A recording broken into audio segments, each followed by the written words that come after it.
when I found out about that event, it made me super anxious because everything that we love about the earth, even though we're going to be dead in 100 or so years, everything we see and everything we know is just going to be gone. But why does that make me anxious, even though like we're going to be gone? So like that song's really about anxiety. Hey there, kids. We are in Halo, and you're watching LiveProg. I'm a tourniquet, so hold me down, heal me well. Beating ever steadily, I'm trying my best. Hold you down, heal me well. On LiveProg, you can meet musicians from many places. Well, I would almost say all over the world. And today, that place is, Nashville, Tennessee. I think it's the first time I'm meeting with someone from Nashville, Tennessee, but welcome, Gentry Blue. Thank you. Thanks. Yeah. Maybe you could start by introducing yourselves. Yeah, we are a progressive art rock band. We're based out of Nashville, Tennessee in the USA. We've been active since about 2019. We released our debut album, Fragments, last year, which has been really exciting. And we're already working on our second album, so we're a very busy band. She's Lydia, and I'm Sean. Yeah. Thank you. That was what I was going for. Sorry. We'll go way deep into everything that is Gentry Blue, but I was curious. Can you say a little bit about your roles in the band? I do mostly our social media. I kind of keep up a lot of our branding. I'm the one kind of doing a lot of the online presence. Sean does a lot of the beef work he does the producing, a lot of the songwriting lately. You want to add to that? She sings. I sing, yeah. I guess you're the drummer. Sometimes. Sometimes, okay, not all the time. Yeah. Yeah, only when we want somebody that looks cool does she play the drums. I do not play drums. We just filmed a video of like all of us trying to play drums, and I cannot. I can't do it, even as a joke. Okay, I play drums on most of our records. I play most of the stuff on most of our records. This next record is going to have a new bass player on it, Mr. Preston, our new member. He's way better at bass than me, but I played all the bass on the last record too. Okay. And when you have the new bass player, you'll be the full-time drummer, or do you also play other instruments? I'm the guitar player in our life. Oh, the guitar player. Okay. Generally, I mean, I kind of float. You know, we had a regular drummer we were working with for a while. He wasn't an actual member of the band, but he was our regular call. But we're not working with him as much anymore. So we're looking at calling in whatever instrument we can get our hands on for some of our shows. So, we might get a guitar player, and I'll play drums, or you know how that works. Hopping all over the place. I play both those parts on the record, so I know those parts. So it's, I noticed. I was kind of curious to the lineup of the band, because when I look at, for example, your YouTube channel, see the different videos, I see all different people in there. So I was a bit confused, like who's in the band and who's not. Yeah, currently membership-wise, we're a three-piece band. It's us two and Preston Milne, who just joined a couple of months ago. One of the founding members of the band left last year. That's her husband, Debo. He played a chunk of the instruments on the last record, and he wrote a chunk of the last record. We're sorry to see him go, but so that's kind of how that works. Okay. We're hoping we can find a regular drummer at some point. But, yeah, that would be really cool. And Brendan, my husband, and I, we started a couple new bands too. So it's I'm still playing with him a lot, and it's just like starting new projects and seeing. I'm still trying to get him to songwrite a little bit, and I'm trying to songwrite more. I've been going through writer's block like crazy. So, but I'm just spitballing here. I feel like I have a pinball brain right now. I'm just thinking of a bunch of thoughts, but just getting a solid drummer would be cool. But like Sean said, we're just hopping everywhere, and everyone's got it changes each show, and that kind of keeps it exciting, Each show's true. different. Yeah, every time you go to a show, you're gonna guess who's gonna be on stage. Yeah. Yeah. Okay, but Exactly. So you have some other projects besides Gentry Blue as well. Not like original projects. So in Nashville, it's a really good place to lots of cover bands are based out of here. And if you've heard of Broadway in Nashville, it's kind of like this really long street and it's just bars galore. And it's all cover music. And Sean plays full time down there, so you can make a good living down there. But I started like a solo project and I've got different people playing for me, but it's not like Gentry Blue is my true passion project, if that makes sense. So I don't really have Yeah. any other original bands, but yeah. Yeah, okay, that way, yeah. I was thinking. I mean, when I heard Nashville, I mean, I know it's a city known for music, but for some reason, personally, I would associate it mainly with like country music, with Johnny Cash, with I found out Ray Stevens. That's that's someone I discovered years ago, and I kind of liked him. He's more kind of comedian guy. So it is a very musical influence, but how does that influence you guys as well as musicians and as songwriters? As little as possible. Okay. Yeah, it's there's more of a rock scene here than you would think, but it is it is more underground than the country music side of it. Yeah, I'm not. Neither of us is from here originally. I'm from California. She's from I'm Missouri. from Missouri, yeah. Our new bass player's from Okay. California too. Yeah, and I wasn't a big fan of country music when I moved here. I'm more into it now than I was then. I could only be more into it now than I was then. But yeah, it's a presence that I appreciate. The country music presence here is a presence that I appreciate because it's something that you can do that people will pay you to do. I make my whole living doing that stuff. But I don't consider country music to be an influence on my songwriting really at all. And maybe I should make it more of an influence, and we'd get bigger here. Oh my God. Yeah. I'm vetoing that. I could sing about trucks. Trucks, beer, and pickup trucks, more pickup trucks. Yeah, Only yeah, songs yeah. about beer and pickup trucks. Yeah. Well, if you guys are not originally from Nashville, how do you end up there? We both went to college here. College. We went to Belmont University. I was a commercial guitar major, and she was a music business major. It's just a really good school for like networking and also like Yeah. it's in Music City. It's got lots of really good music programs. So I mean that's why Yeah. I chose it. Yeah, so. it's a good music school. Everything else there, I don't know if I would really recommend going to school there for it. But Yeah. it's a cool place to have a network. A lot of the people that I play with now are people that I met at Belmont. Hold tight to me. I lie, pretending I know the ending. So you guys met there as well, Yeah. sort of. I knew her husband Debo better than I knew her at Belmont. Even then, we weren't really friends. But I hooked up with these guys several years after we all graduated. In like 2022, 2023, something like that. We had a lot of mutual friends, honestly. Yeah. So it was kind of what was the context that you first filled in for? Their bass player broke both of his wrists falling down a flight of stairs. Ooh.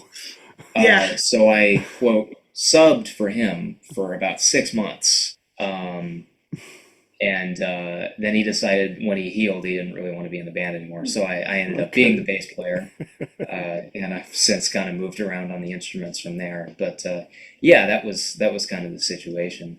I don't really know how I ended up getting that call. I don't know what the I feel connection like we was just there. randomly, like we knew about you and we knew you could Yeah, do it. Everybody knows my name. He's the man. He can do it. Yeah. It's nice to be known, but it can, well, get you places, as it seems. But if you look back, do you What? how do you feel about it? Oh, about college or about Well, no, you and ending up in a band.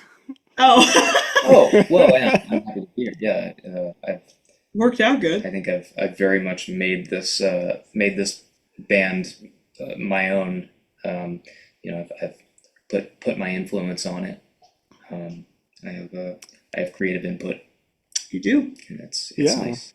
It's How- before I was in this group, I wrote a lot of music that I intended on performing myself, and I was planning on releasing it, but I kept putting it off. I telling myself I didn't have the production chops necessary to give it what it deserved yet, and I didn't have any kind of entity to sort of push me into doing the thing.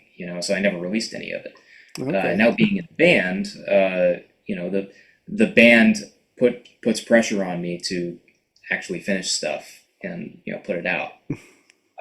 Yeah. So yeah, I feel like I'm much more productive as a musician since I've been in this group. Yeah. Okay. Oh, that's nice to hear. So that's a good influence on you then. Yeah. About those influences, I mean, I mentioned, of course, the country thing, but you guys are definitely not country. You're quite differently. But when it comes to the whole progressive rock thing, is there a progressive rock scene or community in Nashville? There's only a few, honestly. It's like us and a couple of newer bands, but we really don't know them that well. And they're a completely different style. Like they're kind of more the only other band I can think of is they're called Dream Fever, and they're very King Crimson, very ELP, which is a little different from very different from kind of what we're striving for. But there's really not, I mean, even in our whole state, I really don't know of any other bands that are like Okay. in that vein. There's those guys, and then there's the newer style prog kind of guys, like our friend Clay Skiles. Oh who yeah, no, I plays take that drums back. with us sometimes. He has a group called Everything Red. It's like that, like Animals as Leaders style stuff, which is very much not our thing. But there's a couple of those kind of groups, like the periphery type groups. Yeah, I love that kind of music. I don't have the chops to play it, and we aren't really inclined to write that kind of stuff. So yeah, we feel like we kind of don't fit into a lot of we don't fit into many niches as far as the prog music scene goes.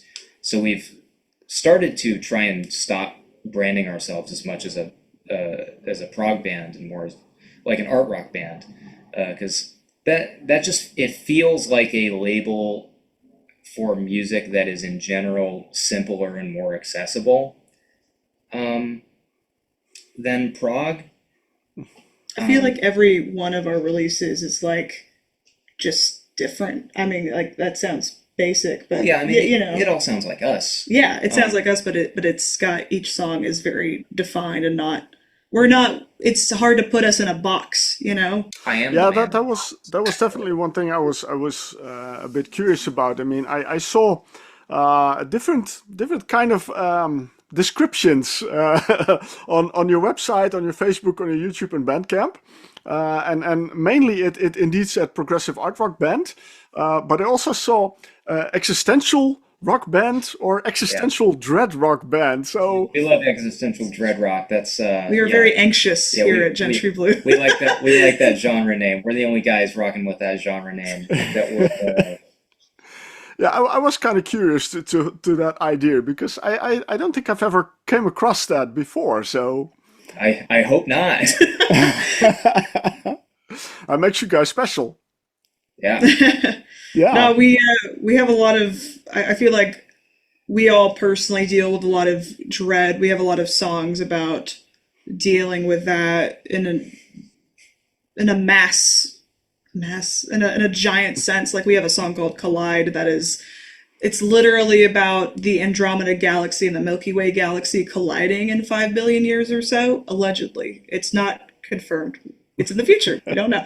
But it's projected that that's going to happen. But really, at the core of it, it's, when I found out about that event, it made me super anxious because everything that we love about the earth, even though we're going to be dead in 100 or so years, everything we see and everything we know is just going to be gone.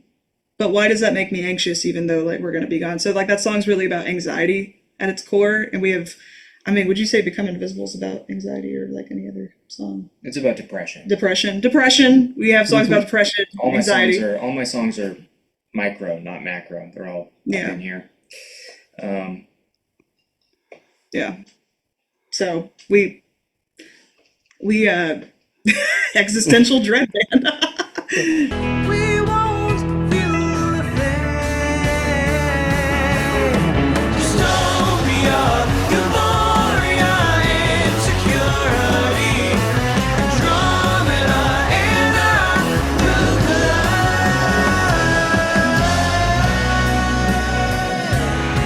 Are the songs in that way very personal? Is it like personal experiences or personal thoughts that you use in the songs? Actually, significantly less than the stuff that I was writing for my solo project before I joined this band. I've tried to make my lyrics more general and accessible since writing for us. I think writing for somebody else's voice has helped me do that. And I think my songwriting has benefited for it. You know, you can write a song that is too much grounded in your own personal experience to where people can't identify with it. I've done it many times. Regardless, songwriting's pretty good. But like, even though a lot of our newer stuff he's written, and like I said earlier, I've kind of been like not writing as much lately. It's just a lot of life stuff is happening, and I've just been going through writer's block, which is something that he's been pressuring me to write more. And also I'm so hard on myself to do it that I don't do it because it has to be perfect, if that makes sense. So it's like it just doesn't get done at all. So but it's really cool to have someone writing for your own voice. Like that's just kind of cool. And a lot of the stuff I really resonate with too. So it's not like, oh, this is a weird song that I can't relate to at all. Like it feels very relatable and true, and just something that I like that does resonate. I just said that, but yeah. Well, I'm thinking of the album that I listened to, the videos that I saw. I mean, you have a really great YouTube channel with a lot on it. I really found it a lot, but I did pick out a few things that I was interested in, and a couple of kind of video clips that you did, which were very cool. But well, in that whole existential dread idea, I saw the one of "Tell Them I'm Insane." Yeah. What was the song about? Oh my goodness. So that is one of our older songs that I have a lot of love for. So yeah, you're good. Basically, you're getting coffee. We are fueled by coffee here at Gentry Blue. I got coffee as well, so amazing. Yeah. So Tell Them I'm Insane. So Debo, my husband, a few years ago, we I think it was summer of 2021, and part of his major was it was a lyric writing class for songwriting. So one of the assignments was write a narrative based off of, here's a few newspaper articles, write a narrative about an article of your choice. So write a narrative and then you write lyrics about it. Well, the article he chose was this true story of an Irish woman who killed her children and her husband and pled insanity, and she was granted its insanity. So that's really messed up. But he took that, made it more fictional, and it's basically like she actually knows what she's doing. So she's trying to manipulate everyone. She's not a good person. She is not, like I said, she knows what she's doing, but she's trying to plead insanity to court so she can get off. But I kind of co-wrote with him. That was his idea, and that's called Tell Them I'm Insane, like you know. But it's such a messed up topic, but it's a lot of fun, especially when we perform it live, because I try to really get in character, and like you're singing as that person, as that woman who just did this evil, incomprehensible thing, and she's just like Yeah, I did it. I'm not sorry about it. Part of me wonders if I should make up a backstory, but that probably is too much. But yeah. And then we have a song called Lose No Sleep that him and Sean co-wrote, and it's a sequel song, and it's about that she did get asylum and she enjoys it, basically. Would you like to elaborate? No, that's Yeah, pretty much it. That's pretty much it, yeah. I saw that one too. Yeah, now I remember. Yeah. I just watched a couple of videos because I was kind of curious to see what you guys were doing, and the whole idea of the videos, I really enjoyed that. I mean, you also, especially the one like tell them I'm insane. I think it's a really great video with the whole setting and everything. So Thank you. I kind of can imagine that it has been fun to make them.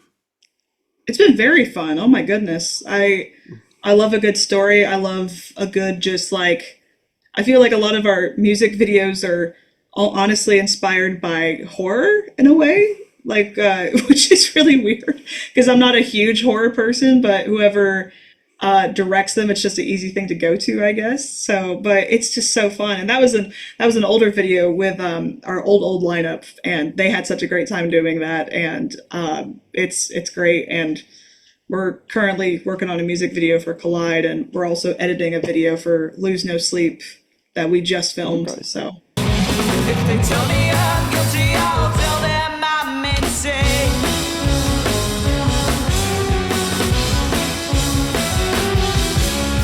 I still want to circle back to the influences because I was one Oh, other thing yeah, I was yeah, so we keep getting curious about. I distracted. mean, yeah, it goes all over the place. I mean, that's okay. But since there's not really a prog scene there. I mean, is it that? I mean, as you are not originally from Nashville, did you kind of pick up these influences before you came to Nashville?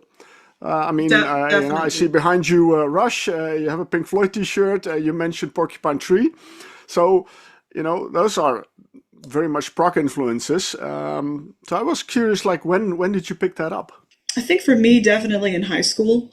So some artists that I grew up with, I'm very influenced. My dad's a huge classic rock fan, and my mom is a music teacher. So I've been listening to music my whole life. But when I was younger, it used to be newer rock bands like The Killers, Muse a lot, Florence and the Machine. And then my dad took me to see Rush's last tour, and that just changed my life. And I was so obsessed with them in high school. Honestly, I'm still obsessed with them, maybe not as much, but they're a huge influence to me, just their music as well as just them as a band.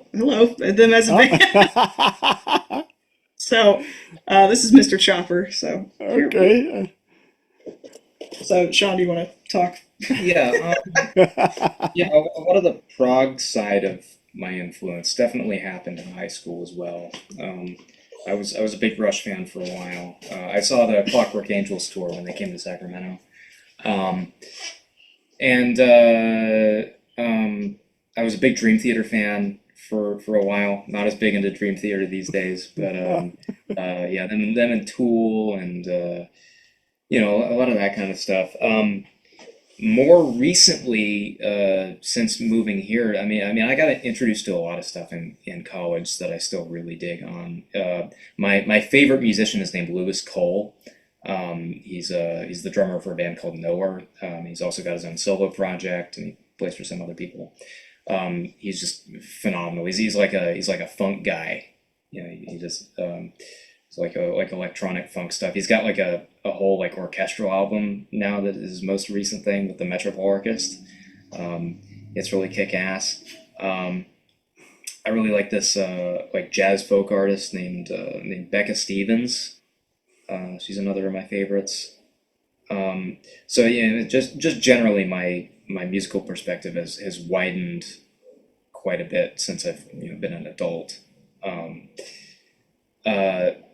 But I think most of the stuff that I write still stays kind of grounded in that rock sphere, just because that's what I started writing when I was a teenager. Gotta say, at least a couple of the bands that you mentioned, I'm a big fan of myself as well, especially Porcupine Tree. It's definitely one of my favorite bands. So it's He introduced me to them, and I've really been getting into Oh my God, I Yeah. can't believe I've been missing out. Yeah, they're like Light Bulb Sun through Dead Wing. That period is like just one of my favorite like Yeah, serious rock albums ever. yeah, definitely. Uh, I kind of love. I think I'm not a big fan of the first album, but also the older stuff and the newer stuff I love very much. So I've seen him twice, not that many times, but I've seen him twice. Awesome. Yeah. Yeah, definitely an amazing band. So Are you going to um, see Stephen Wilson's tour? Are they coming near you? they are coming close to me, but I'm not going to see it, unfortunately. Oh, I would have loved. Yeah, I mean, I still need to give some more time to his latest solo album, the yeah. overview. I mean, I've listened only, I think, 2 times so far. I just didn't have the time to listen more because, and with an album like that, I really want to dedicate some time to listening to it and not just put it on while I'm doing something. So Yes. that's my Yes. main struggle with music. I can't find the time to really sit down and listen to it. Yeah. Always something to do, in interviews to prepare and listen to, the music of the people I interview. But then again, Honestly, that's a lot of fun too. yeah. Well, there aren't that many people like that who are like just looking for new music. So thank you, seriously. Yeah, Yeah. appreciate that. I'm happy to, and I gotta say, I kind of listen to a lot of things that you guys put up. I just checked the Bandcamp page. Listened to your debut EP, which was released in 2021. Yeah. And listen to, of course, Fragments, which you released September last year. I do hear definitely a difference between them. So I can only imagine that, when you started making this music, that along the way you learned quite a bit. I was not on the first EP. Yeah. You weren't, okay. We say that.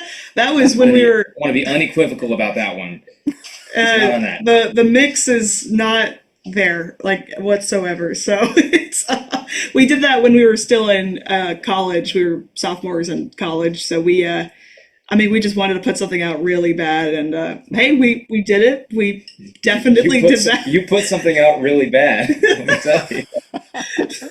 So the songs on there, Songs I are love right. the Yeah. songs Cool. themselves, Yeah, and that's we still play Origins. yeah, we still play a few of those live, which is good. And we just on YouTube, we just released this video a couple months ago. So we called it Gentry Blue Ruins Valentine's Day, and we played all of our kind of breakup love songs. There's only 3. Yeah, it's only 3 love songs, but we redid Origins of Your Heartbreak, which we haven't really played in the past 2 years or so. So Yeah. that's yeah.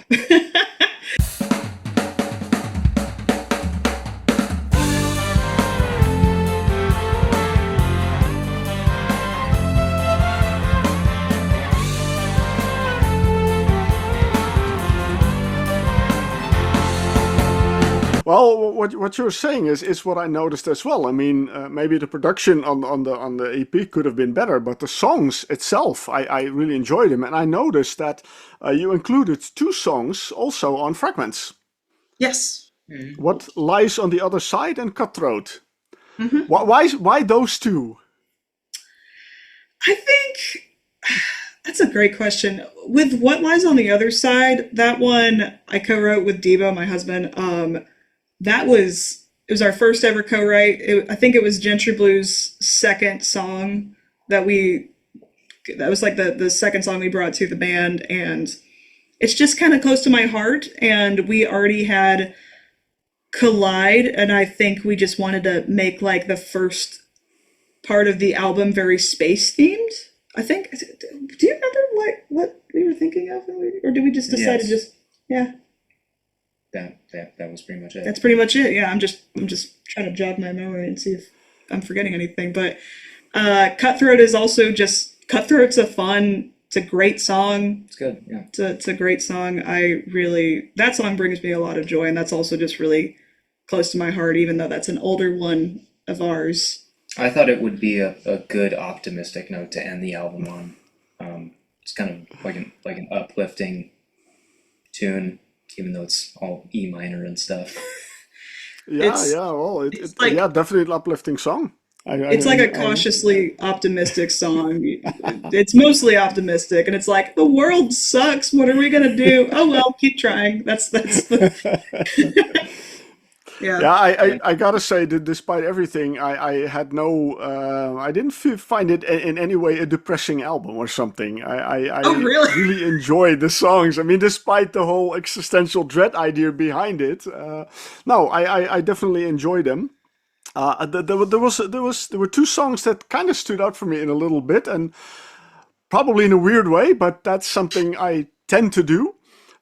Because when I was listening to Lose No Sleep, it for some reason it kind of reminded me a little bit of a fake band. Are you familiar with the movie Yes Man by Jim Carrey? I haven't seen it, but yeah, I've heard of it. There's this band Munchausen by Proxy, and they're Oh, doing a couple of songs, and I don't know why, but when I was listening to Lose No Sleep, it kind of reminded me of that a little bit. now I have And to the watch next one, the movie. and the Now I next have one, to watch. Become Invisible, gave me a kind of a Fleetwood Mac vibe. oh, interesting. That's awesome. I sort of thought of it as like a Sheryl Crow song when I wrote it. Okay. I've been listening to a lot of her the last couple of years. Yeah. So, But yeah, I mean, for some reason that always happens. When I listen to music, I start to make some crazy associations, and often when I talk about with the musicians that wrote it, they are often very surprised. Like, okay, I had a completely different idea, but yeah, well, I don't I know mean, why it I happens. mean, really, is it who isn't influenced by Fleetwood Mac though? It's like this is True. it's pretty safe, That's true. pretty safe guess. Yeah. Yeah. It's funny Yeah, because absolutely. Lose No Sleep makes me think of Ghost meets Fleetwood Mac. That's kind of what I think of when I hear that song. So, all right. Yeah. So- But going back to well, the difference between the EP and the album, what things have changed for you in the whole way you write your music, you record your music in these past years?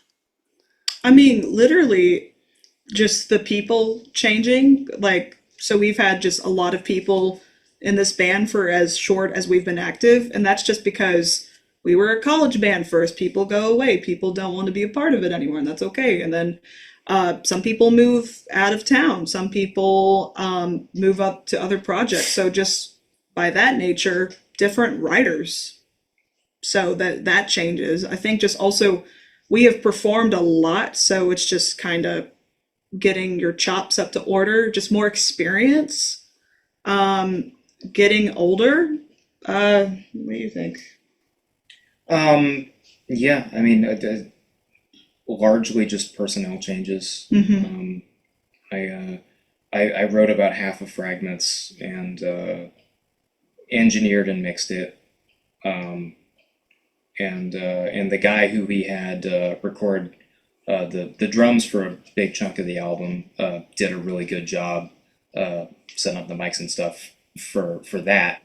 So all of that is as opposed to the people that they used on the first record who weren't as good.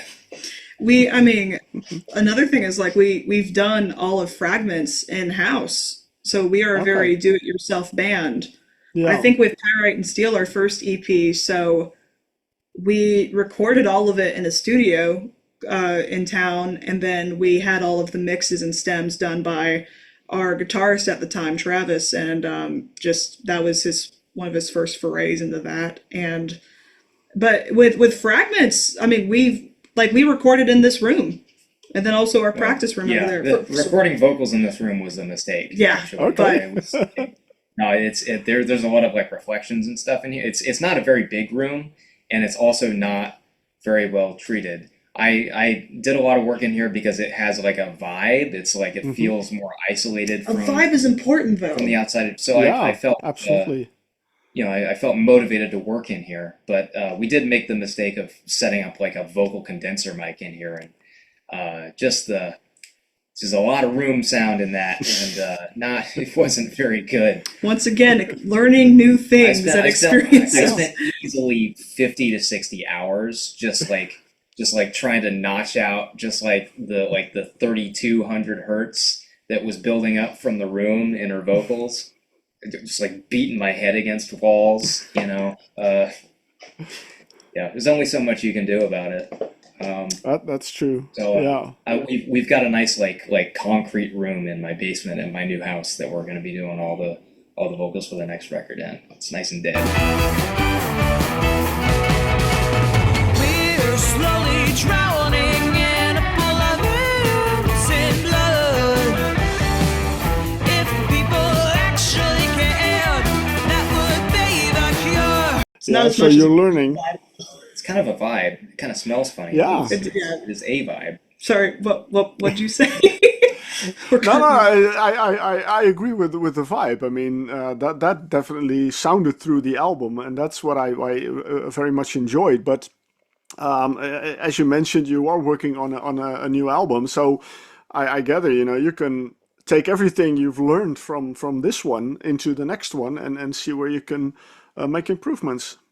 Yeah, a big part of the game plan for the next record, when we started that, was just having a game plan at all. You know, like doing things all together, like recording all the drums for the album sort of close to at the same time in the same space with the same player, the same microphones. All of the gain staging is the same on everything. It's all the tracks are being recorded in the same Logic session. It's so kick-ass. It's like I put the same EQ and compression on the drums for the whole record. It's so consistent. It's awesome. The snare sounds the same for the whole record. I don't have to do anything about it.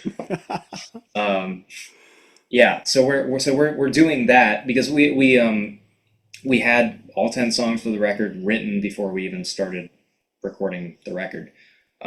So we're doing that for each instrument layer individually, doing it all at once, knocking it out. And then if I do my job right, I'll have very little work to do in the mixing phase at all. It'll all just be like adding flavor. I won't be trying to fix anything, you know. Flavor. Yeah. Okay, that definitely sounds like a good game plan.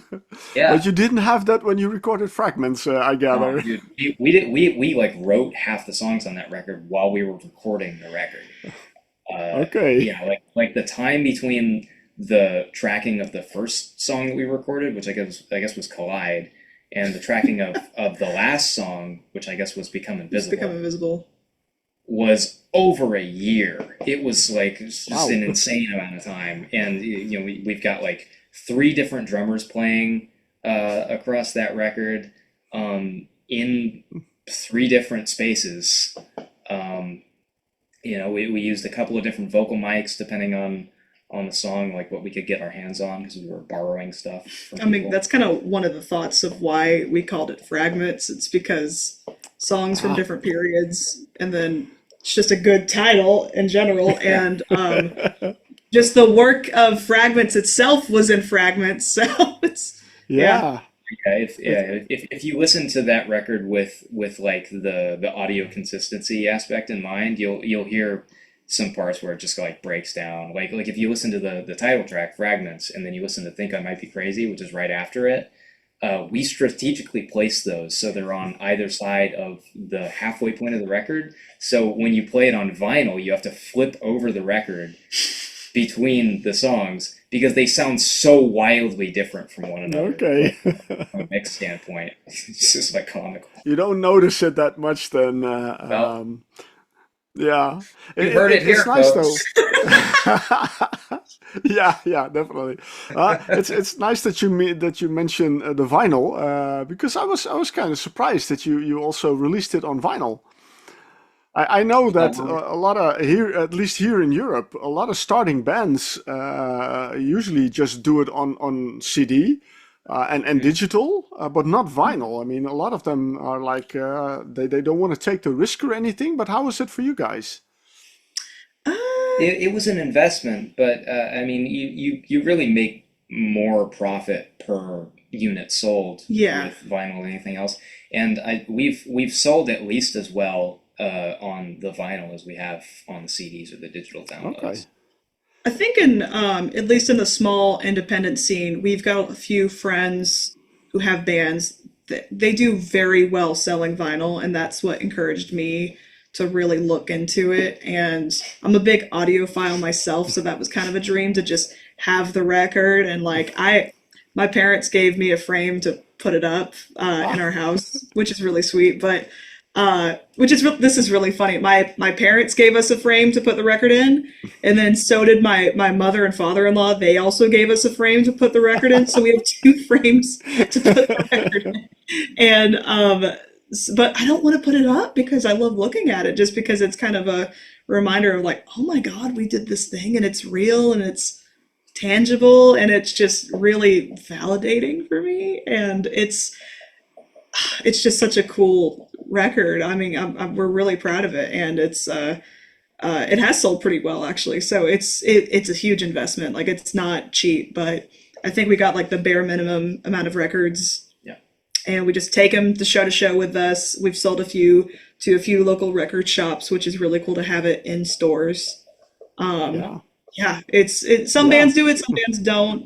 But the bands that do go in, they really I think there's a band called Year of October that we're good friends with, and they're very like Amy Winehouse meets Black Sabbath. They're very cool. They're very unique. And I asked them for advice, and they were like, yeah, we find all the people who collect records, and we just cater to that audience. So they've got multiple releases of like a single or an album and different variants. So they seek out people who collect vinyl, and I was like, oh, that's kind of cool. But honestly, it hasn't sold too bad. So anyway, So the investment definitely paid off then. slowly, it is slowly paying off.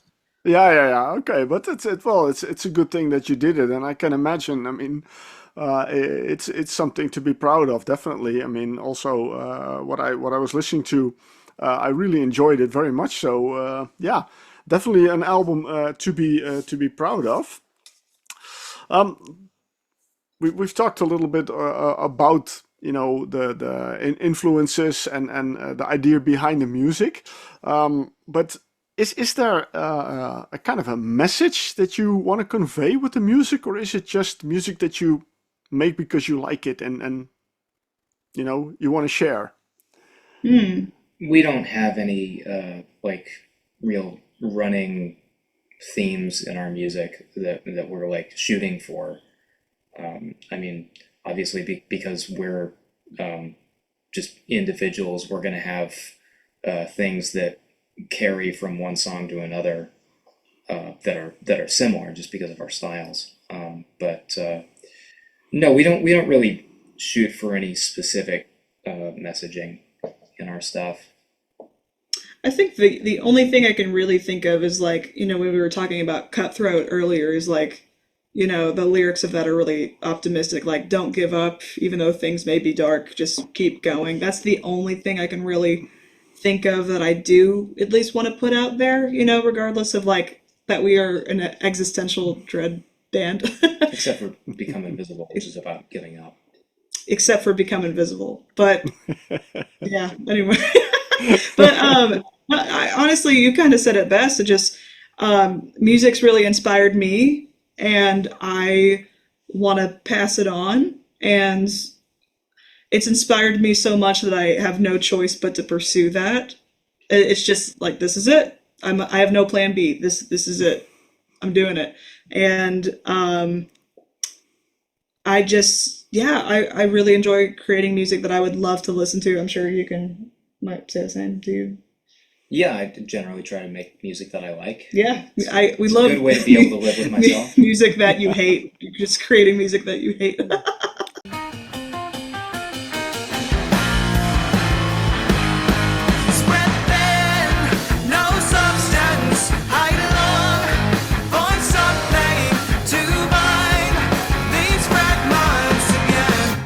I think that's, of course, should be the most important thing, that you make the music that you listen to and that you like yourself. And I mean, for the rest, we have pop music, for the bands that make music that all people like. So yeah, Sell out.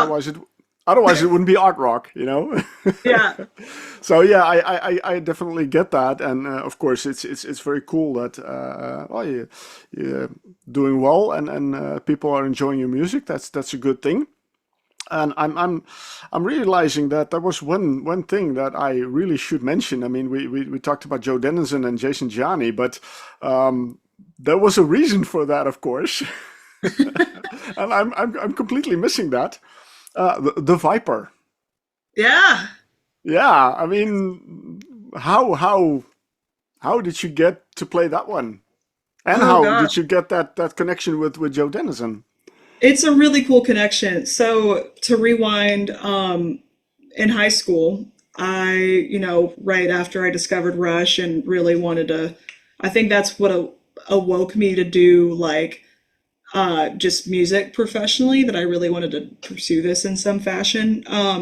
I discovered electric violins, and I kind of had like, I thought I wanted to learn how to play guitar. I tried, it didn't click with me. I was really bad at it and I gave up. and then I discovered Mark Wood, and he's a metal violinist, and he created the Viper violin, and that's a whole line of electric violins, and Wood Violins is his company. And I was like, why do I have to learn a new instrument if I want to just play rock music? I could do that. I mean, look at Kansas and other bands, like they do that, even though Kansas, Robbie Steinfeld? I forgot. Never mind. Sure. I was thinking of their first violinist. He didn't really play an electric, or did he? I need to know more about my violin history. Anyway, so I asked my parents when I was like maybe 15 for an electric violin, and they gave me a Stingray, which is a cheaper type of wood violin from that same company. And there's a music camp called the Mark Wood Rock Orchestra Camp. And I went to that when I turned 17, I think. Oh. And Joe Deninzon is a artist there. He goes there almost every year. And that was before he joined Kansas. That is just when he was still Stratusfurious is his main band, and he plays for various artists. I was just like, oh my God, you're so cool. And he kind of watched me grow up a little bit, because I went to camp a few times, and I still actually go. A lot of professionals and adults go to the camp. So if there are any electric violin players watching this, you should go, because it's really cool. I'm actually going this year. And Gianni is Mark Wood's drummer, and as well as Stratusfurious. So it's just a really cool connection. Just the people that you meet there, really, really cool. And it was really neat after we released Fragments. I took Debo to camp right after we got married a couple years ago, and Joe took me aside. He was like, Lydia, I love the album that you guys are making, or I love the new music that you guys are releasing. It's so good. I'm like, really? That's so cool. Yeah. Thank you, Joe. So he was really complimentary of it, and they're just such cool people. So that's the whole connection. And I got a Viper later, and it's just it's a very tight-knit community. So yeah. Wow, cool. Yeah, it's amazing. And this is something that I don't think we have something like that in Europe. These camps and yeah, we don't have that. There's some people from Europe that fly all the way from Belgium and come there. There's a couple people from Australia, and there's no place like it on earth. No. It's just such a incredible week of just radical acceptance and music making and just fun. Yeah. Oh, it's so great. Yeah, I first heard about Mark Wood with the interview I did with Joe. He mentioned it. And later on, when I did the interview with Jason, and I was in the editing stage, and I was kind of looking for some examples to edit in, and I came across a video on I believe on Mark's Facebook page, where he did a cover of "To Live Is to Die" from Metallica, Oh with yeah, like that's a a good. whole stage full of violinists, and I was like, wow, this is awesome. This is really I was in cool. that crowd. They filmed it at that camp. Oh, you were there. Oh, wow. The witness, I think I was maybe, that was before COVID, so that was probably, I was 19 or 18. I can't remember what year they filmed that, but that was Yeah. incredible. That was life changing.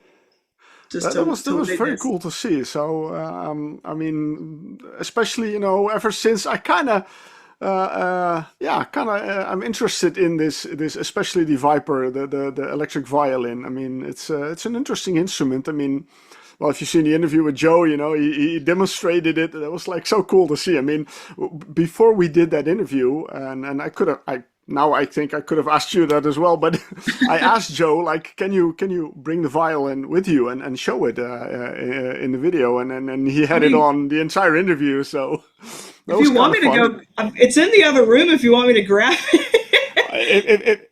Yeah, sure. I mean, I'll do it. I mean, it's right yeah. over there. I can get it. I'm kind of wedged in here.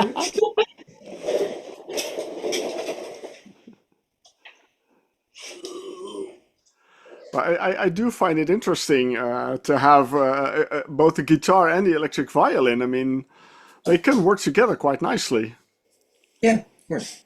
Just Yeah, like a guitar and a regular violin, except more distorted. yeah, definitely. I, yeah, she chose to not change instruments to play rock and roll, and I chose to change instruments. I started on violin as well. Yeah. Yeah, I'm not near as advanced as Joe. Joe's a beast. My God, I play really simple stuff actually, but Yeah.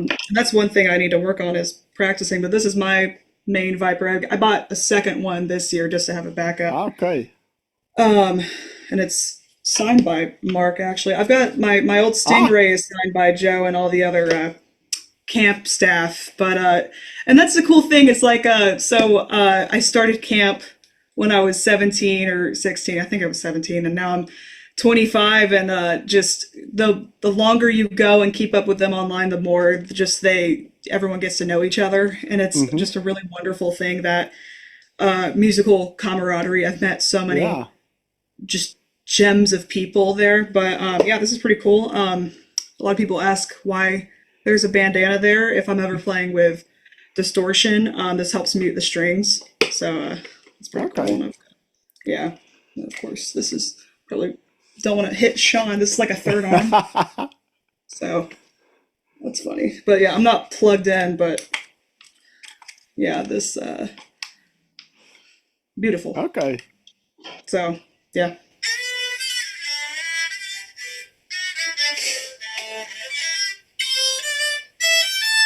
Yeah, so it's a It, rock it show. yeah. I mean that whole idea of having the strap so you can put it on and then just move around. It's really cool.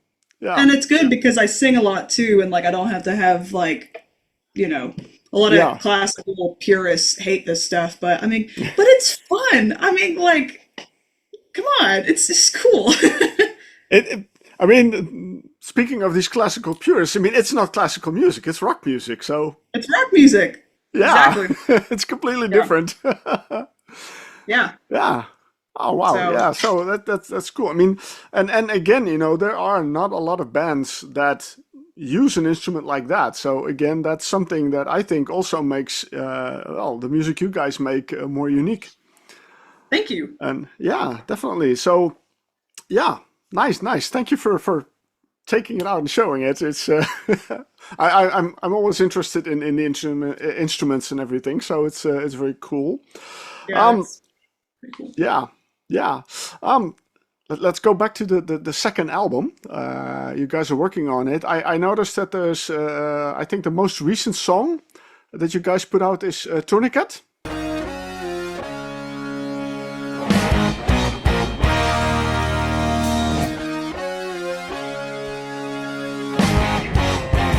Yeah, it's not going on the second album though. That's the I only was thing. going to ask, is that the first song off? But No, okay. No. just a single. It was written before Fragments started being recorded, and we decided not to put it on Fragments. But we wanted to release it, even though it didn't fit on Fragments, and it's not going to fit on the next record. We just wanted to have it out there, so we put it out as sort of a bridging thing. We're releasing the actual first single for the next album in the next month or so. We don't have cover art for it done yet, but we did get the master back last week. So the single is done. Okay. It's going to be super cool. It's so good. Yeah. I love it. And so that'll be great. We are being really particular with the cover art for it. Because we want to actually have cover art. All the other singles we put out have been just pictures of us, from photo shoots. But we want to get a painting done for it. So we're just want to make it right. We're scouting for people for that. Yeah. But yeah, that we've talked about maybe releasing that on my birthday in June. I think that'd be fun. No, I think early June. Yeah. But yeah, it's going to be called The Staggering Expanse of Man. It's very rock. It's got a lot of quintuplets and stuff. It's our proggiest song to date, honestly. A lot of, yeah. Got a lot of that. Okay. Oh, interesting. Looking forward to that. And that was what I was curious about. Is can you tell a little bit about the direction of the new album, music-wise, or? Well, yeah. I think in general it's going to be a little bit more straight ahead rock than the previous record was. I think it feels more cohesive.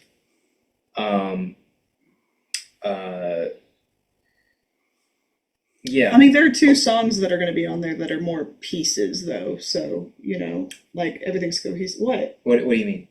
Like dream.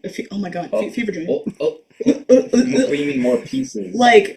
They are longer. You got Staggering, and then you've got Fever Dream. There's a couple of set piece songs. There's a few set piece songs, but I think generally, stylistically, it feels more cohesive than Fragments does.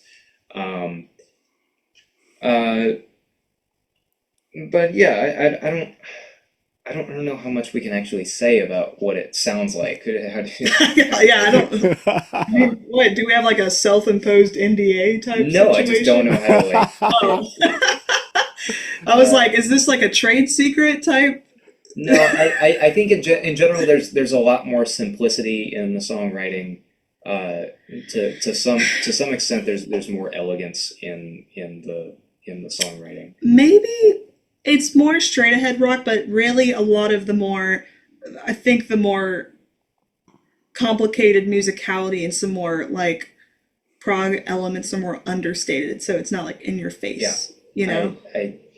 The entirety of my songwriting career, I have tried to incorporate the advanced complicated elements of the Dream Theater and the Tool and the Rush stuff that I like.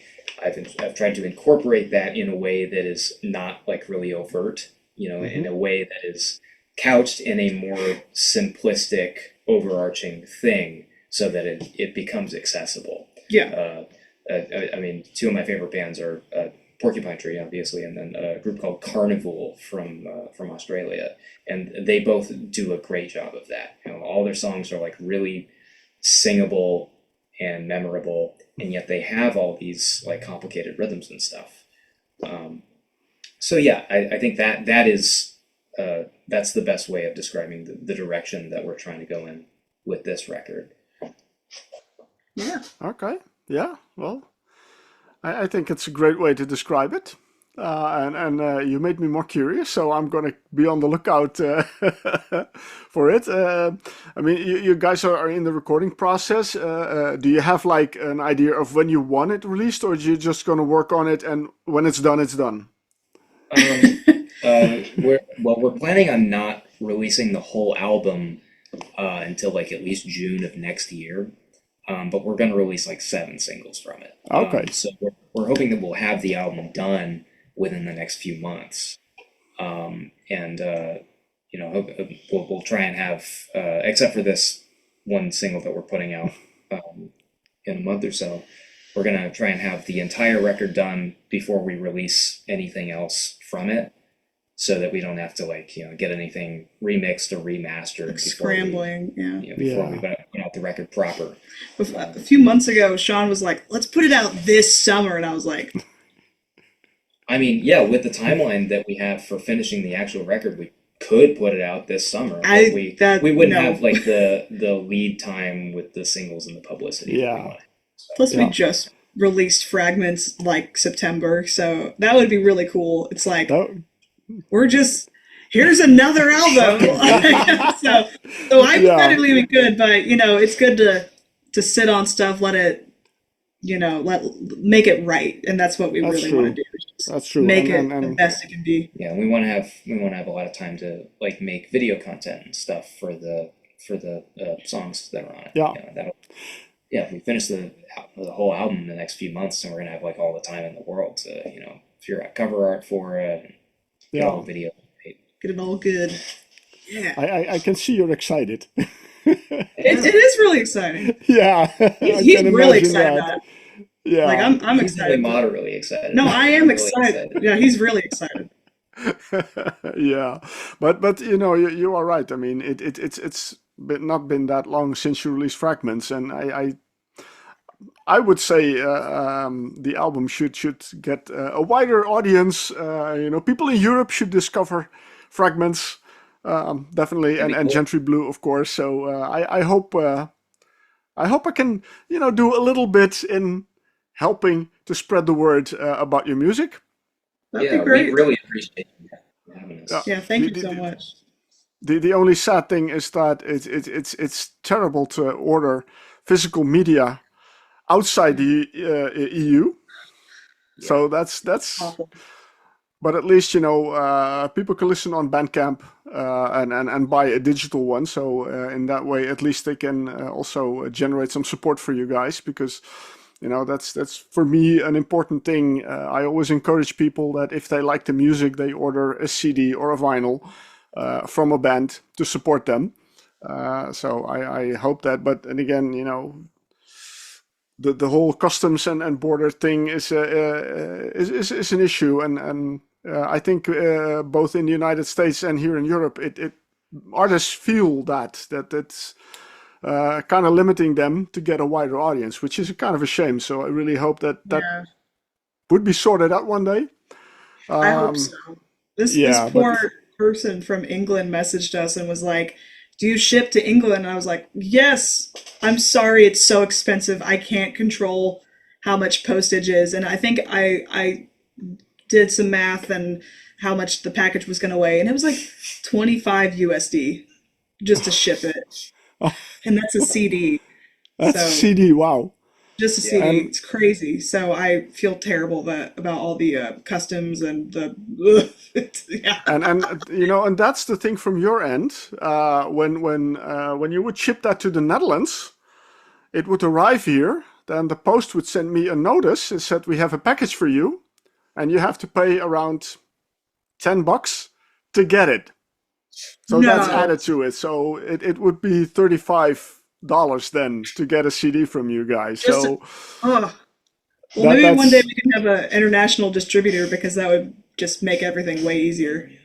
Yeah, definitely. Yeah, but I can imagine that for a starting band is not easy. No, it's not. But you know, maybe things will get easier with time. That's the only hope. So.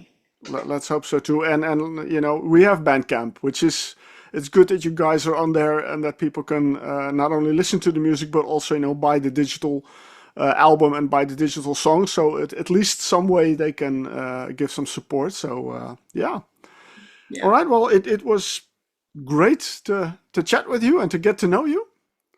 You too. Yeah, and I want to thank you for your time.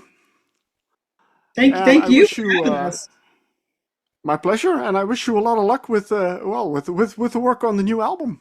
I'm looking forward to it. Thanks. You.